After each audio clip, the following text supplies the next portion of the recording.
नमस्कार, 5 बजे 10 रिपोर्टर में आपका स्वागत है और देश और दुनिया की बड़ी खबरों पर देश के अलग अलग हिस्से में बात करेंगे रिपोर्टरों से। सबसे पहले रुख करते हैं उत्तराखंड का, जहां पर पिथौरागढ़ में सीमावर्ती क्षेत्र धारचूला में लद्दाख की तानातनी का असर देखने को मिला है। चीन के पिथौरागढ़ से लगती सीमा पर सैन्य गतिविधि बढ़ा दी गई है। कल रात चीन लगातार मानव रहित विमान से बॉर्डर की तोह लेता हुआ जो तहकीकात है वो ले रहा है। इसी बीच सेना और आईटीबीपी के जवान अलर्ट हैं। वहीं अनहोनी की आशंका में सीमावर्ती ग्रामीण भी देर रात तक जागते रहे। चीन की तरफ हलचल को देखते हुए भारत भी अलर्ट है। लगातार सुरक्षा बल अलर्ट है। वहीं भारत चीन सीमा लिपुलेख के पास भी हलचल तेज हो गई है। जानकारी के मुताबिक चीन ने कैलाश मानसरोवर और उसके आसपास में इलाकों में लॉन्च पैड भी तैयार कर लिए हैं और मिसाइलें भी तैनात कर दी गई हैं। और वहीं भारतीय जवान भी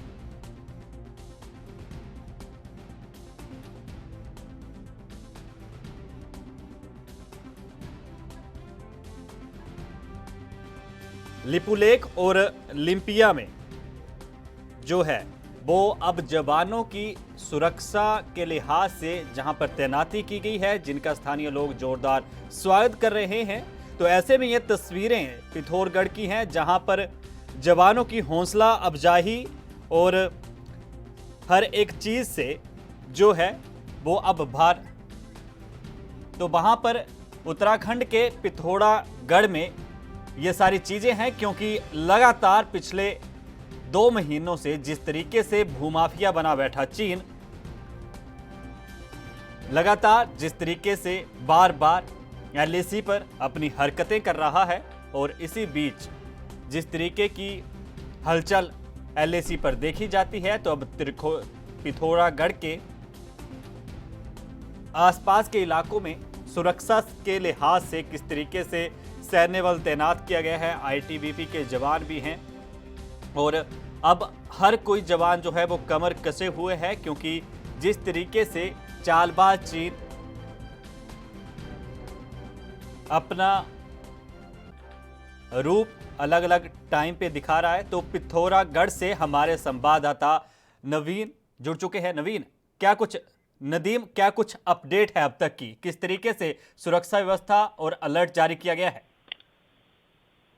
सुनील, मैं आपको बता दूं कि पिथौरागढ़ में सेना का मूवमेंट भारतीय क्षेत्र से भी शुरू हो चुका है और चाइना के वहां से कुछ खबरें आ रही हैं कि चाइना लगातार कुछ ना कुछ बचकानी हरकतें कर रहा है बॉर्डर पे।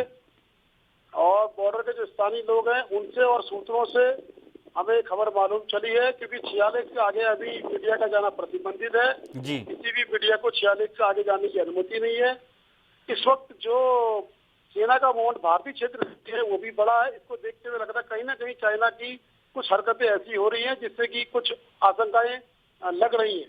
तो जिस तरीके से नदीम कल रात की स्थिति बनी हुई थी, तो वर्तमान में क्या कुछ हालात हैं इलाके के? जिस तरीके से कल से स्थिति बनी हुई है और आज भी सेना की काफी मूवमेंट यहाँ से हुई है। यहाँ के क्षेत्रीय लोगों ने भी सेना का मनोबल बढ़ाया है, उनको झंडे दिखा के और नारे लगा के सेना को भेजा है। इससे एक ऐसा लग रहा है कि कुछ माहौल बन जैसा रहा है, लेकिन अभी स्पष्ट रूप से और आधिकारिक पुष्टि नहीं हुई है कि चाइना की तरफ से क्या हरकतें हो रही है। जी चलिए नदीम, से खबर आ रही है कि चाइना लगातार कुछ न कुछ कर रहा है। उसने पाला नाम के गांव में अपनी स्थायी चौकी भी बना दी है, क्योंकि यहाँ बर्फ बहुत रहती है। तो पहले अस्थायी चौकियां रहती थी, लेकिन इस वक्त चाइना ने अपनी स्थायी चौकियां वहां पर निर्माण कर दी हैं। और चाइना ने कुछ दिनों पूर्व भी कैलाश मानसरोवर यात्रा के जो यात्री जाते हैं, जो हट में रहते थे, उन हटों को भी अपना दावा पोस्टर वार के तहत जताया था कि ये हमारी सीमा में है। इस तरह लगातार चाइना कुछ न कुछ हरकतें इस क्षेत्र में करता रहता है। तो देखिए नदीम, जिस तरीके से हालांकि जिस तरीके से आपने बताया कि जहां पर नज़दीकी सरहद का इलाका है वहां पर मीडिया का जाने पर प्रतिबंध है, लेकिन सेना की एक्टिविटी जो सरहद के करीबी क्षेत्र हैं उन पर किस तरीके से देखी जा रही है? जी, ग्रामीण लोगों को साथ सेना के साथ ही खड़े हैं। उस क्षेत्र की जितनी जनता सेना के साथ खड़ी है, क्योंकि वहाँ पर खूंटी है, गुंजी है, रोहंगटोंग है, नाभी है, ये सब सैनिक बाहुल एरिया के गांव हैं। और यहाँ के लोग सरहद के सिपाही के रूप में खड़े हैं। लगातार सेना का जो भी मूवमेंट है उन्हीं लोगों से हमें मालूम चल पा रहा है। इस वक्त क्योंकि मीडिया का जाना वहां पर प्रतिबंधित है। जी जी। तो नदीम, जिस तरीके से अब वर्तमान में काफी वक्त से एक तनातनी की स्थिति बनी हुई है, भूमाफिया चीन जिस तरीके से बयानबाजी कर रहा है, विदेश मंत्रियों की बैठक भी होती है, लेकिन हालात, आप काफी करीब से इन सरहदी इलाकों को जानते हो, तो क्या लगता है कब तक हालात जो हैं वो सामान्य हो जाएंगे? क्योंकि आने वाले दिनों में जिस तरीके से घुसपैठ की कोशिश लगातार पाकिस्तान से और उसी राह पर अब चीन भी चलने को तैयार है, तो आने वाले दिनों में जैसे ठंड बढ़ जाती है, धुंध का जो कोहरे का कहर जारी हो जाता है, तो ऐसे में क्या कुछ लगता है कि उससे पहले ये इन इलाकों में स्थानीय सामान्य स्थिति हो जाएगी? लगता तो नहीं है कि कोई सामान्य स्थिति इन इलाकों में हो पाएगी जी क्योंकि चाइना की तरफ से लगातार कुछ ना कुछ हरकतें की जा रही हैं और हमारी सेनाएं भी ये बिल्कुल अलर्ट मूड में है क्योंकि सरकार ने जब लद्दाख वाला कांड हुआ था उसके बाद सेनाओं को फ्री हैंड दे रखा है। तो सेना अब हर मूवमेंट के लिए तैयार है। बस अगर तो हमारी सरकारें हैं वो अगर थोड़ा सा और अगर जोर लगाती है या फिर कुछ पुख्ता कार्यक्रम तय करती है तो हमारी सेना बिल्कुल तैयार मूड में है। चाइना यहाँ पर हमारे से नीचे है और हम उस पर हाइट पे हैं। चाइना तलहटी में और हम ऊंचाई में है, तो हमें आने वाले समय में अगर बर्फ भी पड़ेगी तो हमें ज्यादा खतरा नहीं है क्योंकि हम ऊंचाई में हैं। तब भी हम चाइना की तरफ से मुतमईन नहीं हो सकते क्योंकि चाइना की हरकतें लगातार इस बॉर्डर क्षेत्र में होती भी नजर आ रही हैं। चलिए नदीम, आपका बहुत बहुत धन्यवाद हमारे साथ ताजा अपडेट साझा करने के लिए। तो जिस तरीके से सरहद पर एलएसी पर तनाव बना हुआ है और लगातार जो है वो बातचीत का सिलसिला जारी है, तो वहीं दूसरी तरफ अगली खबर का रुख करते हैं। तो जिस तरीके से अब स्थिति बनी हुई है, पिथौरागढ़ की ये ताज़ा तस्वीरें हैं और वहां के स्थानीय हमारे संवाददाता नदीम ने बताया कि क्या कुछ स्थिति है और क्या कुछ हालात वहां पर बने हुए हैं। तो एक तरफ जहां चीन से तनातनी और दूसरी तरफ महामारी, देश में कोरोना की महामारी की रफ्तार बेकाबू होती जा रही है। भारत में कोरोना संक्रमण के कुल मामलों की संख्या 41 लाख के पार पहुंच गई है। वहीं मृतकों की संख्या में भी लगातार इजाफा हो रहा है। आंकड़ा 71,000 के करीब पहुंच गया है। कोरोना मरीजों की संख्या में लगातार इजाफा होने के साथ ही संक्रमितों के मामले में भारत दुनिया में दूसरे नंबर पर पहुंच गया है। केंद्रीय स्वास्थ्य मंत्रालय की ओर से रविवार सुबह 8 बजे तक के जारी आंकड़ों के मुताबिक अगर बात की जाए तो 24 घंटों में 90,633 केस जो हैं वो नए सामने आए हैं, जबकि इस दौरान 1,065 मरीजों की मौत हुई है। देश की राजधानी दिल्ली में अगर शनिवार के आंकड़ों की बात की जाए तो कोरोना वायरस संक्रमण के 2,973 मामले सामने आए हैं, जो कि पिछले 71 दिनों में सबसे ज्यादा है। कुछ मामलों की संख्या बढ़कर 1,88,000 हो गई है, जबकि कोविड-19 से मरने वाले मरीजों की संख्या बढ़कर 4,538 हो गई है। वहीं शनिवार को प्रदेश में अब तक के सबसे ज्यादा 6,692 नए मामले सामने आए हैं। प्रदेश में कुल 59,963 मरीज एक्टिव हैं। मृतकों का आंकड़ा बढ़कर जो है वो 3,843 हो गया है। पश्चिम बंगाल में भी कोरोना का कहर लगातार बढ़ रहा है। पश्चिम बंगाल में शनिवार को 45,781 नमूनों की जांच की गई, जिसमें 3,042 केस पॉजिटिव पाए गए। पिछले 24 घंटों में एक डॉक्टर समेत यहां पर 58 लोगों की मौत हो चुकी है। तो जिस तरीके से भारत में लगातार इजाफा हो रहा है,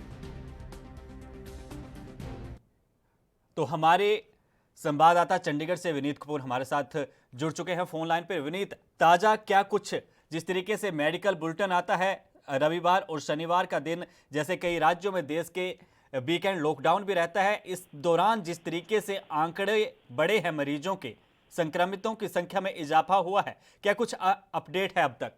देखिए सुनील, अगर सीधे तौर पर अगर हम बात करें तो पूरे देश के अंदर ही कोरोना जो है वो अपने पैर पसारता हुआ नजर आ रहा है। अगर हम पंजाब की बात करें, अगर हरियाणा की बात करें या चंडीगढ़ की बात करें, तो यहाँ पर भी लगातार कोरोना पॉजिटिव केसों की संख्या में इजाफा हो रहा है। पंजाब की बात करें तो पंजाब में हर रोज 1500 से ज्यादा पॉजिटिव केस निकलकर सामने आ रहे हैं।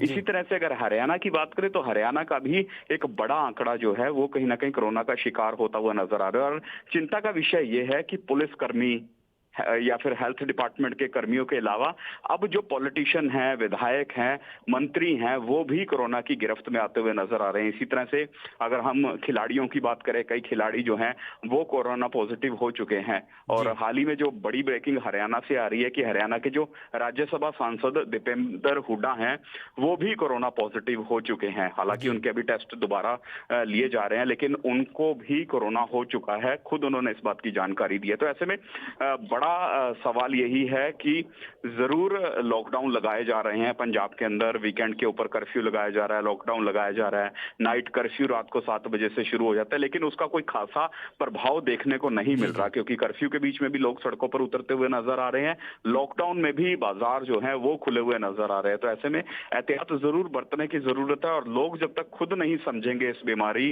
की गंभीरता को, तब तक इस बीमारी से निजात नहीं मिल पाएगी। जी चलिए विनीत, आपका बहुत बहुत धन्यवाद हमारे साथ ताज़ा अपडेट साझा करने के लिए। तो जिस तरीके से लगातार आंकड़ा इजाफा जिसमें हो रहा है, तो अब उधर दिल्ली सरकार ने पिछले साल की तरह डेंगू के खिलाफ अभियान चलाया है। सीएम केजरीवाल ने कहा है कि पिछले साल की तरह 10 हफ्ते 10 बजे 10 मिनट हर रविवार डेंगू पर वार करना है, अपने परिवार को, अपनी दिल्ली को बचाना है। मुख्यमंत्री अरविंद केजरीवाल ने सुबह 10 बजे खुद अपने आवास पर साफ सफाई की और इस अभियान की शुरुआत की। इस मौके पर मुख्यमंत्री ने कहा कि जैसे पिछले साल डेंगू के कारण एक भी मौत नहीं हुई, इस बार भी ऐसे ही हम करना चाहते हैं। महज 10 मिनट में अपने घर के सभी ऐसी जगहों से पानी को बदला जा सकता है जहां साफ पानी भरा होता है, और ऐसा करने से डेंगू से बचा जा सकता है।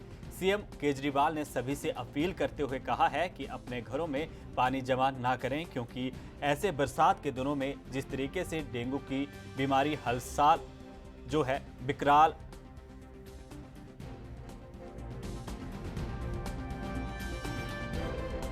फिर से बरसातों का मौसम आ गया।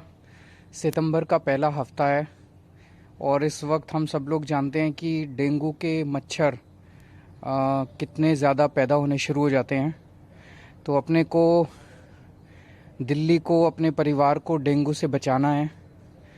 और जैसे पिछली बार हम सब लोगों ने मिलके एक कैंपेन छेड़ा था, अभियान छेड़ा था, 10 हफ्ते 10 बजे 10 मिनट हर रविवार डेंगू पे वार।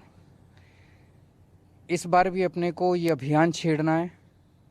पिछली बार दिल्ली के 2 करोड़ लोगों ने मिलके, हम सब लोगों ने मिलके दिल्ली में एक भी डेंगू की वजह से मौत नहीं होने दी। ये एक बहुत बड़ा अचीवमेंट था हम सब का। और केवल लगभग 1400-1500 केस डेंगू के हुए थे, जबकि पहले कुछ साल पहले तक 14-15 हज़ार केस हुआ करते थे। तो इस बार भी अपने को पिछले साल की तरह, आज पहला रविवार है, अगले 10 रविवार तक हर रविवार को 10 बजे केवल 10 मिनट लगते हैं। मैंने अभी आपके सामने अपने घर के गमले और वो साफ़ करके दिखाए। 10 मिनट में आप अपने घर में जहाँ जहाँ साफ़ पानी इकट्ठा है उसको उंडेल दो और उसकी जगह पानी बदल दो। हफ्ते में एक बार कर लो, तो हम अपने आप को, दिल्ली को, अपने परिवार को डेंगू से बचा सकते हैं। मुझे पूरी उम्मीद है, विश्वास है कि जैसे पिछली बार आप सब ने पार्टिसिपेट किया था और दिल्ली को डेंगू से बचाया था, इस बार भी आप उसी तरह से पार्टिसिपेट करेंगे। तो दिल्ली से हमारे संवाददाता इस खबर पर और अधिक अपडेट के साथ जुड़ चुके हैं। राजीव, जिस तरीके से पिछले साल भी सरकार ने मुहिम चलाई थी, कामयाबी भी मिली आम आदमी पार्टी की सरकार को दिल्ली में, लेकिन अब क्या लगता है कि एक तरफ महामारी और दूसरी तरफ से सालों पुरानी ये बीमारी, क्या लगता है बचाव हो पाएगा, जनता बच पाएगी? देखिए, बिल्कुल बता दें, जिस तरीके से लगातार कोरोना का कहर बढ़ रहा है, तो कहीं ना कहीं दिक्कतें जरूर है, मगर सरकार भी कोशिश कर रही है और जनता भी कोशिश कर रही है। तो कहीं ना कहीं ये जरूर है कि हाँ, कहीं ना कहीं जनता थोड़ी सी लापरवाही जरूर कर रही है, जिसकी वजह से कोरोना पेशेंटों की गिनती में बढ़ने में इजाफा होता चला जा रहा है। मगर कहीं ना कहीं सरकार को चाहिए टेस्टिंग और लगातार बढ़ाई जाए, और जो लोग बाहर से आ रहे हैं उन लोगों के लिए भी टेस्टिंग की सुविधा की जाए, क्योंकि पहले जगह जगह ऐसे कैंप लगाए गए थे जहाँ पर टेस्टिंग की जा रही थी कोविड की। तो कहीं ना कहीं ये जरूर है कि इस तरीके से दोबारा से कैंप लगाए जाए और प्रक्रिया बढ़ाई जाए, ताकि जो लोग बाहर से आने वाले हैं या फिर जो दिल्ली के रहने वाले लोग हैं वो भी लगातार अपनी टेस्टिंग करा सकें और जल्दी से जल्दी ठीक हो सके। जी, लेकिन जिस तरीके से डेंगू को लेकर अब सीएम केजरीवाल ने जनता से अपील की है कि इस महामारी के बीच हम इस जो डेंगू जो सालों पुरानी बीमारी है इसको मात देंगे। तो क्या लगता है कि बरसात के दिनों में जिस तरीके से पानी इकट्ठा हो रहा है, सड़कों में जमा पानी हो रहा है, घरों में जमा हो रहा है, सब लोग घरों पर हैं महामारी के बीच, तो कितना की कामयाब हो पाएगी अब की बार सरकार इस मुहिम में?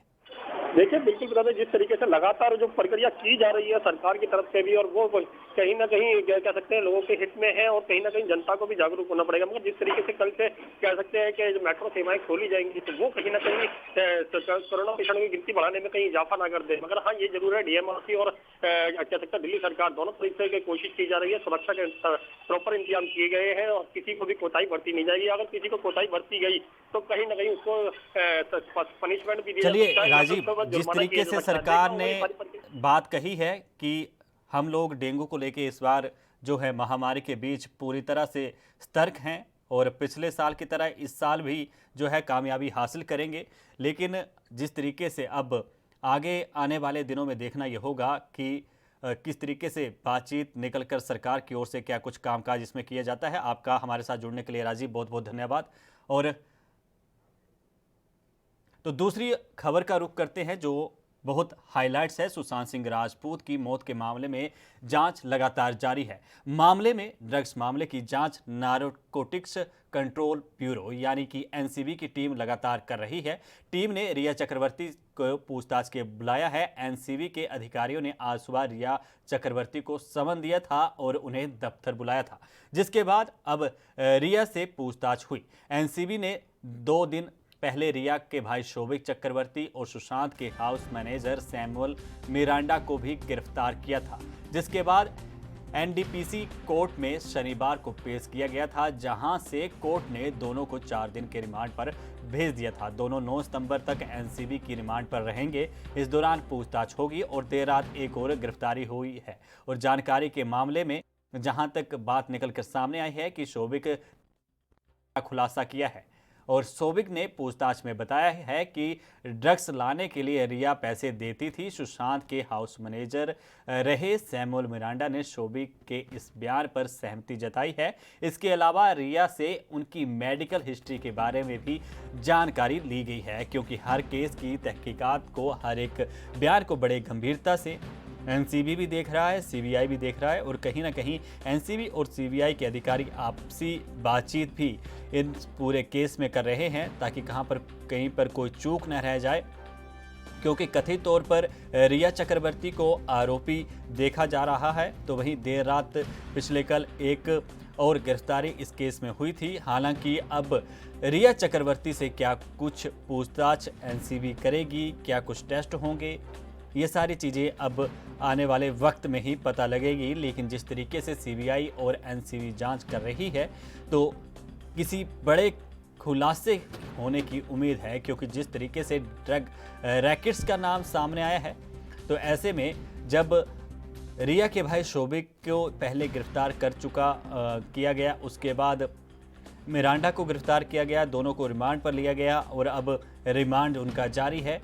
और जिस तरीके से पूछताछ की जा रही है, तो कहीं ना कहीं बड़े स्तर पर ड्रग रैकेट्स का भंडाफोड़ मुंबई में हो सकता है।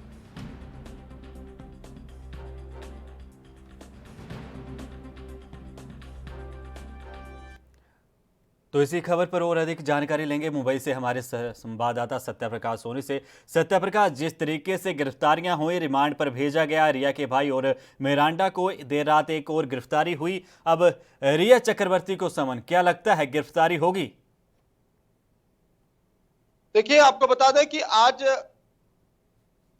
भारत की 2 बड़ी कंपनियां जो है रिया चक्रवर्ती को एनसीबी और सीबीआई जो है सुशांत की बहन मीतू से लगातार पूछताछ कर रही है। हालांकि आज संदीप सिंह को भी तलब किया गया है। जिस तरह से बताया जा रहा था कि रिया चक्रवर्ती को जो आज सुबह 8:25 पर एनसीबी ने सम्मन जारी किया था, उसके बाद से रिया चक्रवर्ती करीब 12:30 बजे के आसपास, यूं कहे तो 1 घंटा देर से एनसीबी दफ्तर पहुंची है। लगातार 5 घंटे से उनसे पूछताछ की जा रही है, जिससे से उनका नाम, उनके भाई ने खुद कहा था कि रिया चक्रवर्ती जो ड्रग्स लेती थी, वो सैमुअल मिरांडा में कबूल किया है कि रिया चक्रवर्ती ड्रग्स लेती थी।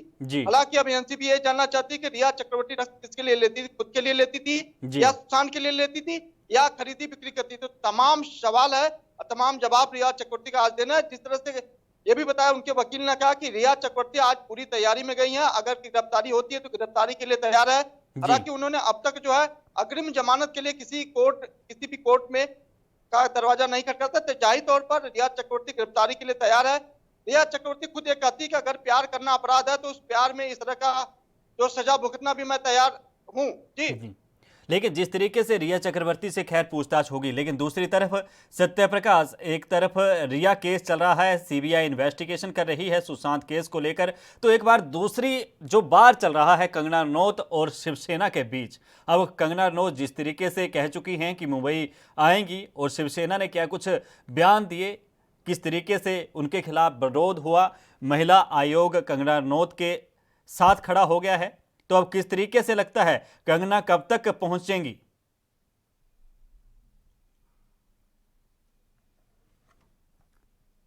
सत्यप्रकाश, क्या आप मेरी आवाज सुन पा रहे? तो जिस तरीके से सत्यप्रकाश से हम दोबारा संपर्क करने की कोशिश करेंगे, क्योंकि लगातार इस मसले में जहां एक तरफ जांच चल रही है तो दूसरी तरफ जिस तरीके से कहावत है कि डाल डाल और पात पात की स्थिति बनी हुई है। दोनों ही तरफ, एक तरफ जांच की बात होती है तो दूसरी तरफ राजनीति इस पर खूब हो रही है।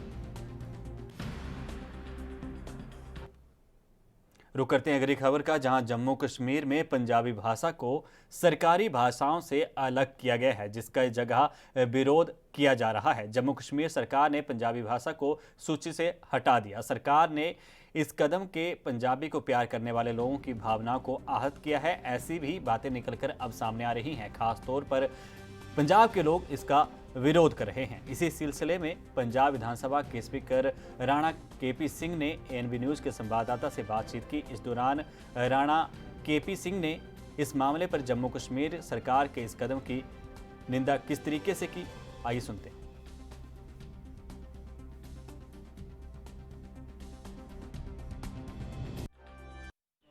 ਪੰਜਾਬੀ ਭਾਸ਼ਾ ਉਹ ਤਾਂ ਅਮਰੀਕਾ, ਆਸਟ੍ਰੇਲੀਆ, ਕੈਨੇਡਾ ਦੇ ਵਿੱਚ ਮੁੱਢਲੀਆਂ ਭਾਸ਼ਾਵਾਂ ਵਿੱਚੋਂ ਇੱਕ ਗਿਣੀ ਜਾਂਦੀ ਹੈ, ਲੇਕਿਨ ਹਿੰਦੁਸਤਾਨ ਦੇ ਵਿੱਚ ਜੰਮੂ ਕਸ਼ਮੀਰ ਦੇ ਵਿੱਚ ਜਿਹੜਾ ਪ੍ਰਾਂਤ ਆ ਉਹਦੇ ਵਿੱਚ ਪੰਜਾਬੀ ਭਾਸ਼ਾ ਨੂੰ ਮਾਨਤਾ ਦੇਣ ਤੋਂ ਇਨਕਾਰ ਕੀਤਾ ਗਿਆ ਹੈ। ਇਸ ਬਾਬਤ ਸਾਡੇ ਨਾਲ ਗੱਲ ਕਰਨ ਲਈ ਮੌਜੂਦ ਹਨ ਮਾਨਯੋਗ ਸਪੀਕਰ केपी राणा। तरीके से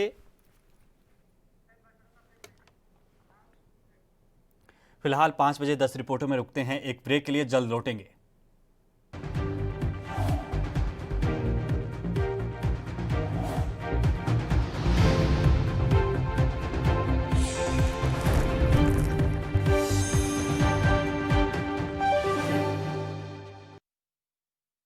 से लेकर चंडीगढ़ तक, मुंबई से लेकर रायपुर तक, क्या है राजनीति की हलचल, क्या है समाज का मिजाज। राजधानी लाइव, हमारी नजर, आपका फैसला, हर रोज सुबह 8 बजे सिर्फ एएनबी न्यूज पर।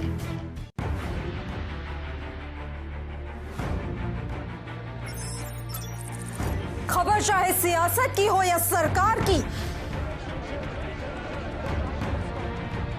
खबर चाहे भ्रष्टाचार की हो या गुनहगार की, दिन भर में क्या रहा देश जगत का हाल, किस मुद्दे ने बनाई किसकी सरकार, रखते हैं हम सब पर नजर, पहुंचाते हैं हम हर खबर। हम हैं एएनबी न्यूज।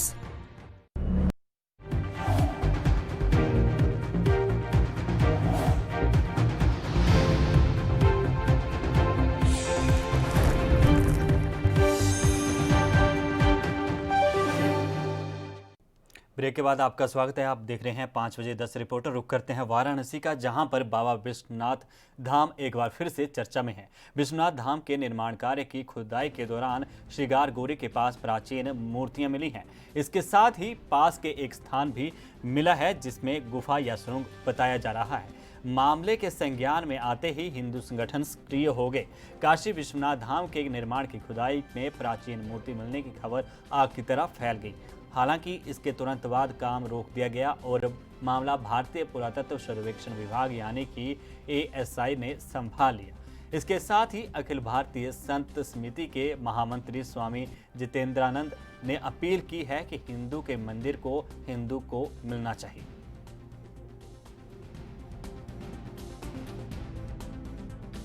निश्चित रूप से मेरा तो ये मानना है कि वो मस्जिद है ही नहीं है, और जो मंदिर वहाँ पुराने मिले हैं और उसके अवशेष मिल रहे हैं और उसके अंदर से एक रास्ता है, तो निश्चित रूप से वो मंदिर में जाने का रास्ता है। हम लोग लगातार इस बात को कह रहे हैं कि वो मंदिर और मस्जिद का वहाँ कोई विवाद नहीं है। जो मस्जिद है वो मंदिर के ऊपर चढ़ा के बनाई गई है। जब से कॉरिडोर बन रहा है और उस दीवार हटी है, तब से कोई भी आदमी अगर वहाँ जाएगा, अंधा व्यक्ति भी जाएगा, तो वो बता देगा कि ये मंदिर है। तो इस बात का कोई विवाद नहीं है। हमने लगातार प्रयास किया अपने मुस्लिम भाइयों से भी, मौलाना मुफ्ती के यहाँ भी जाने का हमने प्रयास किया, हमारी गिरफ्तारी हो गई। दो बार इस आंदोलन में हमारी गिरफ्तारी हुई, हमें जेल भेजा गया, तमाम तरीके से प्रशासन ने प्रताड़ित किया, लेकिन हमें उस बात का कोई गुरेज नहीं है। हम तो बाबा की भक्ति में लीन हैं और हम इस आंदोलन को चलाएंगे, चाहे उसका परिणाम कुछ भी निकले। हमारा ये मानना है कि अगर हमारे पूर्वजों ने कोई गलती की है तो उसका सुधार हमको करना चाहिए। मेरी यही मुस्लिम भाइयों से अपील है बनारस के कि अब कितने प्रमाण आपको चाहिए।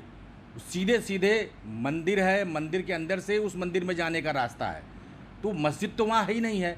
और मस्जिद तो खुदा का इबादत गाह है, वो हमारा मंदिर तो वहाँ ज्योतिर्लिंग है, जो पूरे हिंदुस्तान में 12 है। उस ज्योतिर्लिंग को तोड़ा गया है और कूप में डाल दिया गया है। तो हमारे लिए हमारे जीवन मरण का प्रश्न है, हमारा ज्योतिर्लिंग है। भगवान शिव काशी के कण कण में शंकर ये कहा गया है, तो भगवान शिव के साथ काशी की जनता कोई भी समझौता नहीं कर सकती है, वहाँ मंदिर होना चाहिए। और ये विश्वनाथ धाम कॉरिडोर के खुदाई में मिले अवशेष और सुरंग की प्राप्ति के कारण बार बार अखिल भारतीय संत समिति यह कहती रही है शुरू से, और कोर्ट में भी एप्लीकेशन इसी बात का था कि ASI खुदाई करा ले, और अगर वह विश्वनाथ मंदिर है, काशी ज्ञानवापी है, तो वो हिंदुओं को वापस मिलना चाहिए। अयोध्या, काशी और मथुरा, इस 3 से कम पर समझौते का कोई प्रश्न नहीं है। और संत समिति इस बात पर प्रसन्नता व्यक्त करती है कि अचानक खुदाई के दौरान इस प्रकार के अवशेष और सुरंगों का प्राप्त होना, बाबा विश्वनाथ अब स्वयं चाहते हैं कि हिंदू समाज के सामने, पूरे देश दुनिया के सामने यह सच्चाई आए और विश्वनाथ मंदिर के भी पुनरुद्धार का काम पूरा हो जाए। तो हमारे साथ इसी और खबर पर ताज़ा अपडेट लेंगे हमारे संवाददाता वाराणसी से उमेश जुड़ चुके हैं फोन लाइन पर। उमेश, जिस तरीके से एक और उत्तर प्रदेश में नया विवाद, मंदिर की बात हो रही है, मस्जिद की बात हो रही है, क्या लगता है? तो जिस तरीके से हम खबर बता रहे हैं आपको वाराणसी के, यूपी के वाराणसी से, जहां पर एक बार फिर खुदाई में जो चीज़ें निकलकर सामने आई हैं, जहां पर इस बात की स्पष्टता हुई है कि जहां हिंदू मंदिर है, लेकिन हिंदू मंदिर को लेकर जिस तरीके से मुस्लिम भाईचारे की ओर से बयानबाजी की जा रही है, तो जिस तरीके से आपने हिंदू नेताओं के बयान भी सुने, और जिनका कहना है कि इसमें प्रमाण देने की कोई ज़रूरत नहीं है कि ये मंदिर ही बना है यहाँ पर, और उन्होंने मुस्लिम भाईचारे से भी अपील की है कि इस बात की प्रामाणिकता ना मांगी जाए, और जिस तरीके से उन्होंने आंदोलन भी चलाए है उसको वो सुचारू रखेंगे। उधर यूपी के नोएडा में एक सिपाही ने अपने उच्च अधिकारी पर गंभीर आरोप लगाए हैं। सिपाही संजीव राणा का वीडियो सोशल मीडिया पर वायरल हो रहा है, और एक सिपाही ने अपने सीनियर अधिकारी पर प्रताड़ित करने के आरोप लगाए हैं। TI राम रतन में सिपाही परेशान चल रहा था। सिपाही ने शोषण करने का आरोप TI पर लगाया है। सिपाही संजीव ने TI रामतरन के क्षेत्र में ड्यूटी पर न लगाने के सीनियर अधिकारियों से गुहार लगाई है। ये बयान सिपाही ने ट्रैफिक पुलिस के व्हाट्सएप ग्रुप पर डाला, और जिसके बाद ये मैसेज जो है वो वायरल हो गया।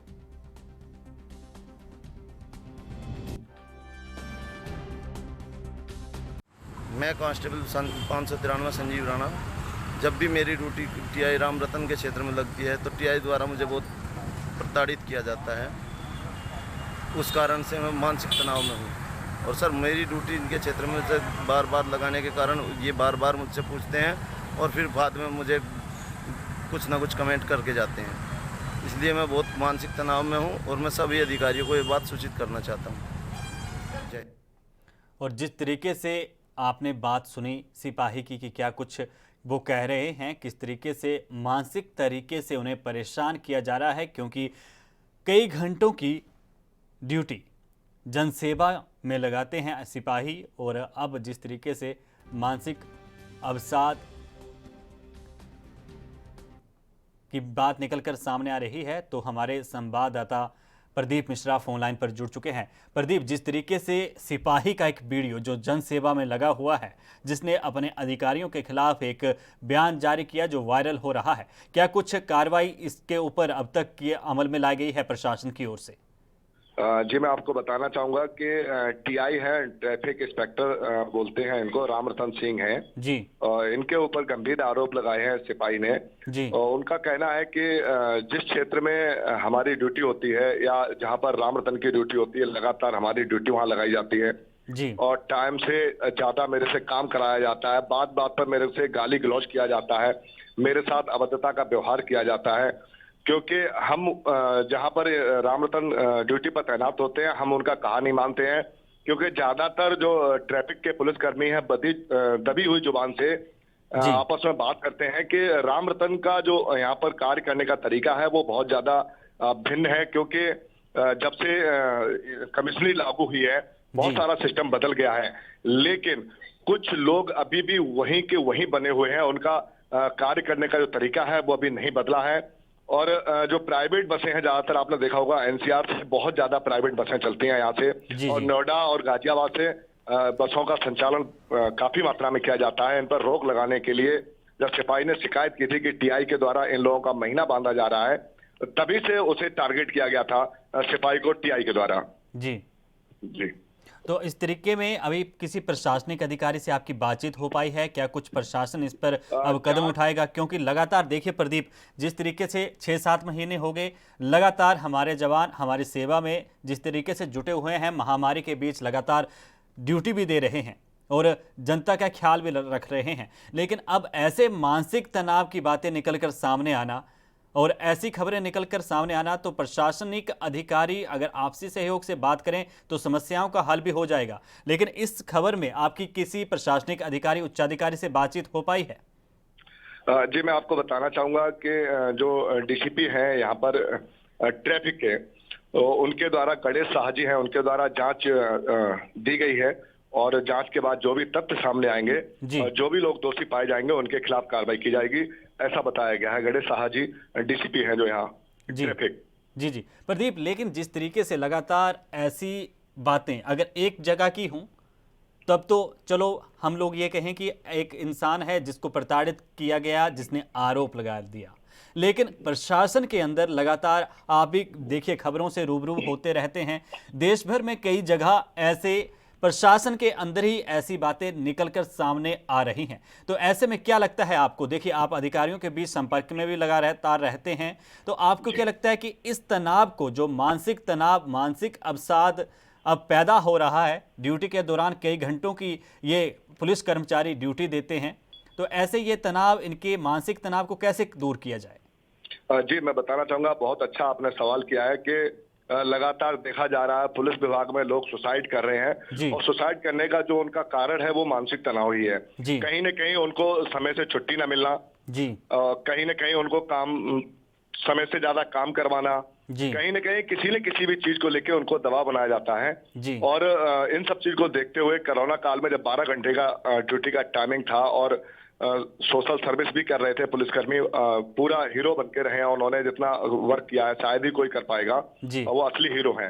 इन सबको देखते हुए कमिश्नरेट में एक नियम लागू किया गया था कि जो पुलिसकर्मी ड्यूटी पर हैं, चाहे वो शिफ्ट चेंज करके आएंगे, कैसे भी आएंगे, उनको 12 घंटे की ड्यूटी न करा के सिर्फ 8 घंटे की ड्यूटी कराई जाएगी, क्योंकि अगर वो स्वस्थ रहेंगे तो समय पर काम कर पाएंगे और सेवा कर पाएंगे।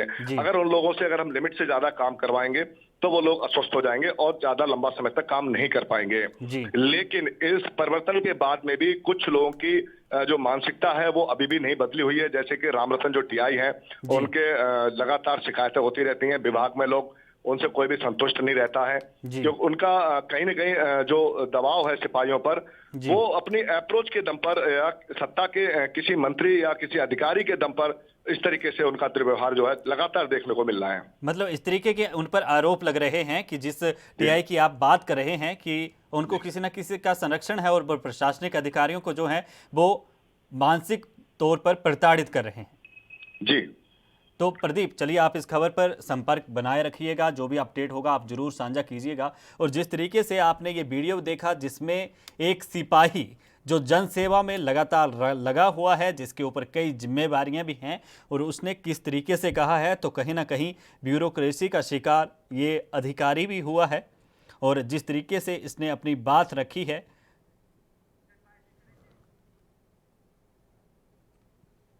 तो उधर आगे रुक करते हैं। एक और सोशल मीडिया पर एक वीडियो वायरल हो रहा है जिसमें एक कथित पुलिस अधिकारी शराब को बढ़ावा दे रहा है। आरोपी पुलिस की वर्दी पहने हुए है और कोरोना काल में शराब की जो है उसे दवाई बता रहा है। वीडियो सोशल मीडिया पर वायरल होने के बाद पुलिस पर सवाल उठने लगे हैं, लेकिन लुधियाना पुलिस ने आरोपी के खिलाफ बड़ी कार्रवाई की है। आरोपी के खिलाफ पुलिस ने मामला दर्ज कर लिया है, उसे गिरफ्तार कर लिया है। आरोपी की पहचान कुलवंत के रूप में हुई है, जिसने संजय गांधी कॉलोनी के पास एक पानी की टंकी के पास वीडियो बनाया है। और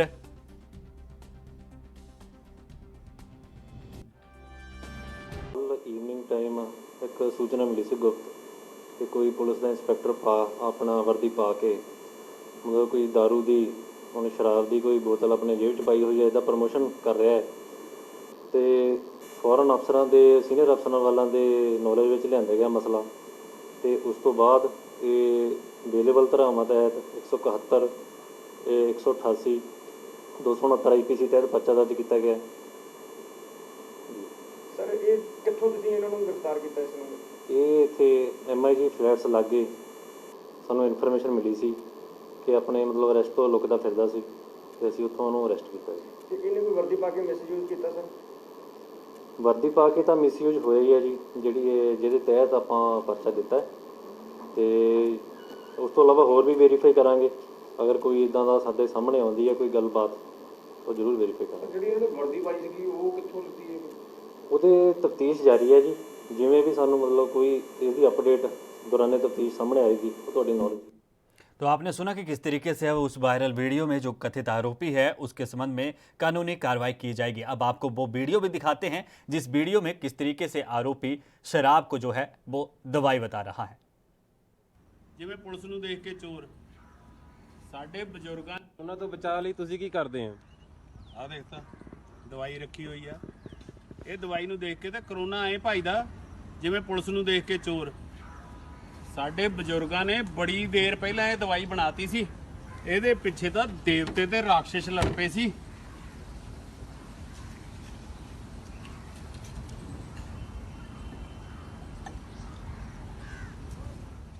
ਉਹਨਾਂ ਤੋਂ ਬਚਾ ਲਈ ਤੁਸੀਂ ਕੀ ਕਰਦੇ हैं? और सुनाते हैं कि किस तरीके से ये पुलिस अधिकारी जाम बना रहा है और महामारी के बीच जो है वो शराब को दवाई बता रहा है। और कहीं ना कहीं इसमें धार्मिक तरीके से जिस तरीके से इसको जोड़ रहा है, तो आप एक बार फिर से सुनिए कि इस अधिकारी जो पंजाब पुलिस का अधिकारी है उसने क्या बयान दिया है। ਉਹਨਾਂ ਤੋਂ ਬਚਾ ਲਈ ਤੁਸੀਂ ਕੀ ਕਰਦੇ हैं? ਆ ਦੇਖ ਤਾਂ ਦਵਾਈ ਰੱਖੀ ਹੋਈ ਆ, ਇਹ ਦਵਾਈ ਨੂੰ ਦੇਖ ਕੇ ਤਾਂ ਕਰੋਨਾ ਆਏ ਭਾਈਦਾ। जिवें पुलिस नूं देख के चोर साडे बजुर्गां ने। तो अब हमारे साथ इसी खबर पर और अधिक जानकारी के साथ लुधियाना से हमारे संवाददाता अभिषेक बहल जुड़ चुके हैं। अभिषेक, जिस तरीके से ये वीडियो वायरल हुआ जिसमें एक पुलिस अधिकारी किस तरीके से बयानबाजी महामारी के बीच जो मदिरा है उसे दवाई करार दे रहा है, क्या कुछ कार्रवाई प्रशासन की ओर से अमल में लाई गई है? बिल्कुल, यहाँ पे हम आपको बता दें कि जिस तरह ये पुलिस मुलाजिम की वर्दी पहन कर ये जो कुलवंत सिंह नामक जो ये व्यक्ति है वो शराब को प्रमोट करता हुआ दिखाई दे रहा है। और इसी के ऊपर जिस तरह की लुधियाना के पुलिस कमिश्नर द्वारा लोगों को अफवाहों से बचने की हर अपनी वीडियो में सलाह दी जाती है, उसी दौरान इस तरह की जो वीडियो वायरल करना और इस शख्स की तरफ से और कहीं ना कहीं दूसरी तरफ जो पुलिस की वर्दी पहनकर इस वीडियो को बनाना एक अपने आप में अपराध माना गया और पुलिस ने इसको हिरासत में भी ले लिया, इस शख्स को जो कुलवंत सिंह नामक है। और अभी तक की पहली जानकारी में ये पता चला है कि ये जो शख्स है वो कहीं ना कहीं कोई छोटा मोटा जो कलाकार बताया जा रहा है और उसी में ये वर्दी डालकर जो शराब को जो दवाई बताई और लोगों को गुमराह किया। इसके साथ साथ जिस तरह वो खुलेआम शराब को प्रमोट करता हुआ दिखाई दे रहा है इस वीडियो में, उसके अधीन पुलिस ने इसके ऊपर मामला भी दर्ज कर लिया है। और आने वाले समय में इस तरह की लोगों को सलाह जो अफवाहें हैं या सलाह हैं लोगों की, उससे बचने की एक अपील भी की है लुधियाना के पुलिस कमिश्नर द्वारा। लेकिन इस व्यक्ति को पकड़कर पुलिस ने डिवीजन नंबर 7 में मामला भी दर्ज कर लिया और इससे आगे की पूछताछ की जा रही है कि इसने ये वर्दी कहाँ से ली और किस तरह ली। और कहीं ना कहीं अगर यहाँ बता दें कि जिस तरह कहीं ना कहीं पुलिस का अक्ष जो है वो खराब करने की कोशिश भी इस वीडियो द्वारा की गई है। जी अभिषेक, जिस तरीके से आपने वीडियो देखा है, दर्शक भी इस वीडियो को देख रहे हैं, कोई कह नहीं सकता कि ये एक कलाकार है जिसने ये वीडियो बनाया और उसके बाद जो है वो लगातार पुलिस प्रशासन पर एक बार फिर से सवाल उठने शुरू हो गए हैं, क्योंकि महामारी के बीच महीनों से सड़कों पर जनसेवा में जुटी हुई पंजाब पुलिस और देश भर की पुलिस जनसेवा निभा रही है। लेकिन ऐसे में इन जो कलाकार हैं और ऐसी जो वर्दियां बनाते हैं, उन्हें क्या कहेंगे? उन पे कैसे नकेल कसनी चाहिए पुलिस को?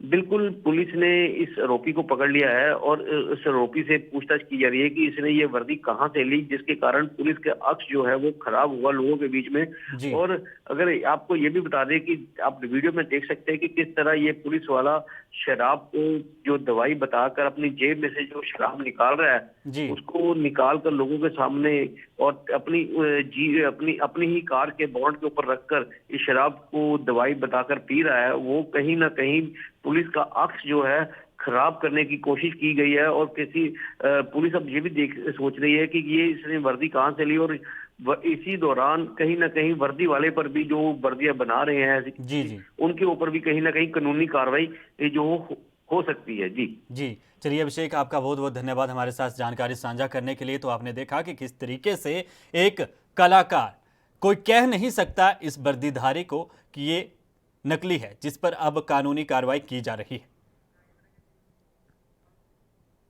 तो उधर कोरोना संक्रमण के चलते पिछले 5 महीनों से बस सेवा पूरी तरह ठप थी। बस में सफर करने वाले यात्रियों को काफी समस्याओं का सामना करना पड़ रहा था, लेकिन शिवराज सरकार ने राहत दी है तो 5 महीने बाद फिर से बस सेवा शुरू कर दी है, जिससे यात्री काफी खुश नजर आ रहे हैं। बसों में बैठे हुए यात्रियों ने सोशल डिस्टेंसिंग का पालन भी किया। आपको बता दें कि फिलहाल किराए में अभी कोई बढ़ोतरी नहीं की गई है, लेकिन बस ऑपरेटरों ने बताया है कि 20% किराया बढ़ाने के लिए निवेदन किया गया है। इसके अलावा बस ऑपरेटरों ने सीएम का धन्यवाद भी किया है और बताया है कि सभी से कोरोना नियमों का पालन करने के लिए कहा गया है। लेकिन एक तरफ और भी है कि सरकार की ओर से जिस तरीके से ऑपरेटरों को राहत दी गई है, तो कुछ एक जगह पर जो है बस ऑपरेटर, निजी बस ऑपरेटर टैक्स में सरकार से माफी की मांग भी कर रहे हैं और पूरी तरह से जो सोशल डिस्टेंसिंग के नियमों का वो पालन भी करते हुए नजर आ रहे हैं। सरकार ने बस मालिकों की कुछ हद तक बात मानी और उसी दौरान आज से बस सेवा पुनः चालू हो चुकी है। आज हमारे साथ मौजूद हैं बस ऑपरेटर हैं, उन्हीं से हम बात जानना चाहेंगे कि किस प्रकार की बस में यात्रियों के लिए सुविधा की है और क्या कुछ व्यवस्थाएं करके रखी हैं। जी, सबसे पहले तो आपका नाम जानना चाहेंगे, क्या नाम? मैं सागर शिवर है, सागर ट्रेवल से। सागर जी, आज से कितनी बस चालू हुई? आज से लगभग 10 से 12 बसें चालू हुई हैं, जिससे 3 या 4 बसें भोपाल से चालू हुई हैं, लोकल से भी 4-5 वाहन चालू हैं। तो बसों में क्या सुविधाएं हैं? सैनिटाइज़र अभी सवारी पैसेंजरों के लिए रखे हैं और सभी को बोला जा रहा है कि मास्क लगा के रखें और मास्क पहनकर ही बैठें। सरकार से आपने किस प्रकार से अपील की थी? जो टैक्स को लेकर चर्चा हुई थी, उस टैक्स की यदि बात करी जाए तो टैक्स को लेकर क्या चर्चा में? कोरोना काल में पिछले 5 माह से वाहन खड़े थे। सम्मानीय शिवराज जी का बहुत बहुत धन्यवाद करता हूँ मैं, जिन्होंने हमारा टैक्स माफ़ किया और पूर्णतः सवारी बैठाल कर चलाने की अनुमति दी। यात्री जो सफ़र कर रहे हैं उनमें किराए में बढ़ोतरी की है या फिर ये अभी हम लोग तो बढ़ा नहीं सकते, ये कैबिनेट तय करेगा। 20% बढ़ाने का हम लोगों ने निवेदन किया है और ऐसा हमारा मानना है कि शिवराज जी ये बात भी मानेंगे और 20% किराया बढ़ेगा। अभी फिलहाल में तो बढ़ाया है किराया या नहीं बढ़ा? अभी नहीं बढ़ा। तो जैसा कि बताया गया है कि 20% किराया बढ़ाने की मांग की है, मगर फिलहाल में यात्रियों को अभी सुविधा है, किराया नहीं बढ़ाया गया है। होशंगाबाद से ANB न्यूज़ के लिए अनिल यादव। तो जिस तरीके से अब आपने तस्वीरें भी देखी, बातचीत भी सुनी कि सोशल डिस्टेंसिंग का पालन और बस ऑपरेटरों को क्या कुछ सुविधा है और किस तरीके से यात्रा बस में की जा रही है। और अधिक जानकारी लेंगे, हमारे संवाददाता गणेश तिवारी इंदौर से हमारे साथ फोन लाइन पर जुड़ चुके हैं। गणेश, जिस तरीके से बस की सुविधा यात्रा के लिए यात्रियों को दी गई है, एक और जनसेवा की सौगात, क्या कहेंगे किस तरीके से रही? देखिए, पहली बात तो करीब 167 दिनों से मध्य प्रदेश में जो बसों का 4 पहियों का संचालन था वो पूरी तरह से थम चुका था जी। 167 दिनों के बाद, काफी मशक्कत के बाद और मध्य प्रदेश सरकार की आपसी मीटिंगों के बाद जब जाकर मध्य प्रदेश सरकार ने करीब अगस्त माह तक का टैक्स माफ किया, इसके बाद बसों का संचालन मध्य प्रदेश में अब चालू हुआ है। वहीं अगर हम बात करें टैक्स का, तो सितंबर माह का उन्हें आधा टैक्स भरना होगा। इसी आपसी डिस्कशन पर बसों का संचालन मध्य प्रदेश में अब चालू हुआ। कोरोना काल पे निश्चित तौर पे करीब 167 दिनों से 5 महीने से बसों का संचालन पूरी तरह से थमा हुआ था। तो निश्चित तौर पर यात्रियों को, जो लोग रोजगार की तलाश में या कहीं ना कहीं लॉकडाउन कुछ खुल गया था, तो उन्हें आने जाने में काफी दिक्कतों का सामना करना पड़ता था। तो निश्चित तौर पर ये 5 महीनों के बाद बसों का संचालन हुआ तो काफी लोगों के मन में और काफी सहूलियत भी लोगों को हो रही। लेकिन हालांकि कहीं ना कहीं बसों का संचालन है, भीड़ इकट्ठी होगी तो लोगों के मन में कोरोना का भी डर है जी। लेकिन उन्हें एक स्थान से दूसरे स्थान पर जाना है, तो उसकी वजह से बसों का संचालन होने से कहीं ना कहीं उन्हें सहूलियत भी मिल रही है जी। लेकिन गणेश, एक तरीके से देखा जाए तो एक तरफ महामारी और दूसरी तरफ जो है बाढ़ की स्थिति, ऐसे में जीवन मध्य प्रदेश में ही पहले जो है वो पटरी पर नहीं है, सब कुछ अस्त व्यस्त हो चुका है। तो ऐसे में अब महामारी के बीच बस सेवा की शुरुआत, आंकड़ों में भी इजाफा, सरकार क्या कुछ कदम उठाएगी? देखिए, आंकड़ों में इजाफा तो लगातार हो ही रहा है मध्य प्रदेश में। अगर हम अभी की भी बात करें तो मध्य प्रदेश में 70,000 से ज्यादा कोरोना पॉजिटिव आंकड़े जो है पार कर चुका है। ठीक है, लगातार इंदौर हो या भोपाल हो, ग्वालियर हो, होशंगाबाद हो, लगातार कोरोना का संक्रमण बढ़ ही रहा है। जब से अनलॉकडाउन की प्रक्रिया चालू हुई तब से लगातार कोरोना के आंकड़े बढ़ते ही नजर आए हैं। कोरोना के आंकड़ों में कहीं भी घटौती अभी तक नहीं देखने को मिली है। लेकिन निश्चित तौर पर कहीं ना कहीं सरकार भी अगर बसों का संचालन कर रही है तो सख्त निर्देश बस संचालकों को भी है कि आप अगर एक जगह से आप दूसरी जगह पर जा रहे हैं, उसके बाद आपको बसों को भी सैनिटाइज करना ही होगा, ताकि कोरोना का जो संक्रमण है, जो यात्री उस बसों में बैठेंगे तो ज्यादा से ज्यादा उन्हें कोरोना का संक्रमण उनके ऊपर ना आ पाए।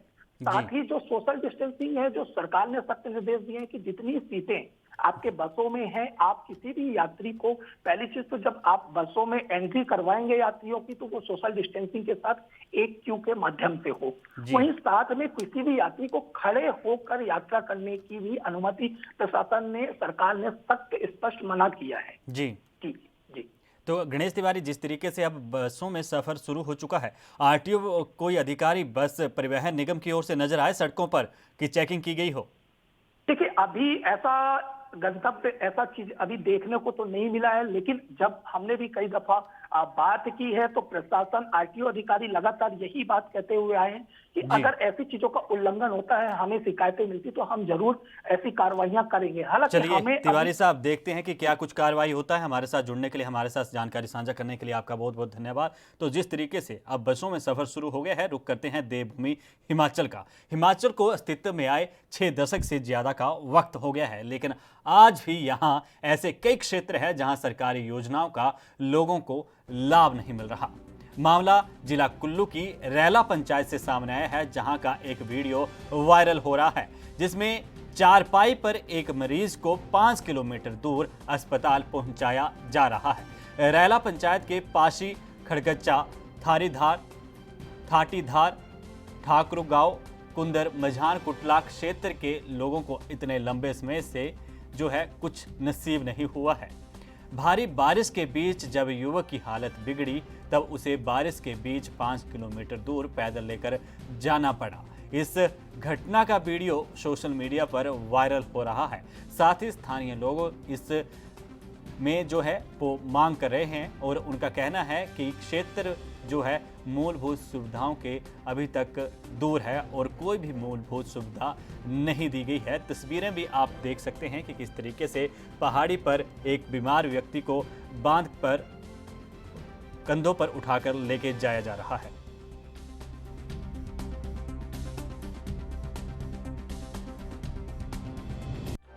खुशीराम सैंज घाटी के रैला पंचायत के खड़मचा गांव का निवासी हूं। हमारे इस गांव खड़मचा में आज़ादी के 17 साल बीत जाने के बाद भी सड़क स्वास्थ्य जैसी मूलभूत सुविधा नहीं है। बीमार जैसी स्थिति में हमें अपने बीमार व्यक्तियों को चारपाई व कुर्सी पर उठाकर 5 किलोमीटर दूर अस्पताल पहुंचाना पड़ता है, जिससे हमें बहुत परेशानियां होती है। हमारी सरकार से विनती है कि शीघ्र इस क्षेत्र को मूलभूत सुविधाओं से जोड़ा जाए। तो हमारे साथ इसी खबर पर मनिंदर अरोड़ा कुल्लू से हमारे संवाददाता जुड़ चुके हैं। मनिंदर, जिस तरीके से तस्वीरें, जिस तरीके से ये घटना सालों बाद, जयराम सरकार एक तरफ तो बात करती है कि हर क्षेत्र में हर सुविधा दी जाएगी, क्या कहेंगे, क्या कर रही है जयराम सरकार? तो बिल्कुल देखिए, आज़ादी के 60 वर्ष से ज़्यादा बीत चुके हैं, लेकिन जो ये कुल्लू घाटी की सैंज वैली है, यहाँ पर अभी तक जो कुछ एरिया हैं जहाँ 60 वर्ष तक सड़क नहीं बन पाई है, जिसके कारण जो लोग अगर बीमार होते तो उन्हें कंधे पे बिठा के जो है उठाकर अस्पताल तक पहुँचाना पड़ता है। यही नहीं, हालांकि कुछ और भी कई बुनियादी सुविधाएं हैं जो इससे भी ये पूरे गाँव जो है महरूम है। जी, तो ऐसे इलाकों की जहां की ये स्थानीय खबर है, तो मनिंदर, आपके संपर्क में कहां तक जो है वो जानकारी आई है? क्या इलाके में प्राथमिक स्वास्थ्य केंद्र की भी सुविधा नहीं है? बिल्कुल जाहिर, जैसे मैंने कहा, ये जो गांव जो है ये बुनियादी सुविधाओं से अभी तक वंचित है। कई इलाके ऐसे भी हैं जहां अभी तक बिजली भी नहीं पहुंच पाई है, जिसके बाद यहाँ पे आनन फानल में पिछले वर्ष कुछ सोलर लाइटें लगवाई गई थी, जो वो भी अब जो है वो पूरी तरह खराब पड़ी हुई हैं। हालांकि जो पूरे ये करीब 10 किलोमीटर का जो पैदल जो लोगों को पड़ता है और जो कई जो सामान है वो उठा के ले जाना पड़ता है। हालांकि जब बाहर होते हैं तो वो उन्हें चारपाई पे उठा के अस्पताल तो उनको ले जाना पड़ता है। लेकिन मनिंदर, जिस तरीके से पहले कांग्रेस की वीरभद्र सरकार रही, उसके बाद भाजपा की सरकार सत्ता में आई, सरकारें बदली, कार्यकाल निभाया, लेकिन ऐसे गांव जहां की मूलभूत सुविधाएं अभी भी गायब हैं, तो कैसे आएंगी ये सुविधाएं? क्या स्वास्थ्य मंत्री, स्वास्थ्य मंत्रालय, क्या सरकारें सिर्फ सोई हुई हैं जो सुध नहीं ले रही? जी बिल्कुल, आपने सही कहा, क्योंकि सरकारें आती रही, जब चुनाव आए तो नेता इनके पास गए और इनकी मांगे पूरी करने की बात की, लेकिन जैसे वो जीत के विधानसभा लोकसभा में पहुंचे उसके बाद वो इन चीजों को भूलते चले गए, और जिसके बावजूद इसके है कि ये जो पूरा क्षेत्र जो है बुनियादी सुविधाओं से अभी भी वंचित है। जी, आपका बहुत बहुत धन्यवाद। तो आप तस्वीरें देख सकते हैं कि क्या कुछ स्थिति है सालों बाद भी हमारे विकासशील भारत की, जहां सरकारें आती हैं जाती हैं और जब चुनाव होते हैं तो नेता घर घर जाकर वोट मांगते हैं, चाहे पंचायत के चुनाव हो, चाहे विधायक विधानसभा क्षेत्र के चुनाव हो, चाहे एमपी सांसद के चुनाव हो। सिर्फ वादे किए जाते हैं कि हम हर सुविधा देंगे, लेकिन जब चुनाव हो जाते हैं तो कौन किसका, सिर्फ सत्ता हासिल हो जाती है। तो ऐसे में सरकार के हर कार्यकाल पर सवाल, ये तस्वीरें आपको एक बार फिर उस स्थानीय निवासी की बात सुनाते हैं, उसने क्या कुछ कहा है। खुशीराम सैंज घाटी के रैला पंचायत के खड़मचा गांव का निवासी हूं। हमारे इस गांव खड़मचा में आज़ादी के 17 साल बीत जाने के बाद भी सड़क स्वास्थ्य जैसी मूलभूत सुविधा नहीं है। बीमार जैसी स्थिति में हमें अपने बीमार व्यक्तियों को चारपाई व कुर्सी पर उठाकर 5 किलोमीटर दूर अस्पताल पहुंचाना पड़ता है, जिससे हमें बहुत परेशानियां होती है। हमारी सरकार से विनती है कि शीघ्र इस क्षेत्र को मूलभूत सुविधाओं से 5 बजे 10 रिपोर्टर में इतना ही। मुझे यानी सुनील कुमार हिमाचली को इस बुलेटिन में दीजिए इजाजत। धन्यवाद।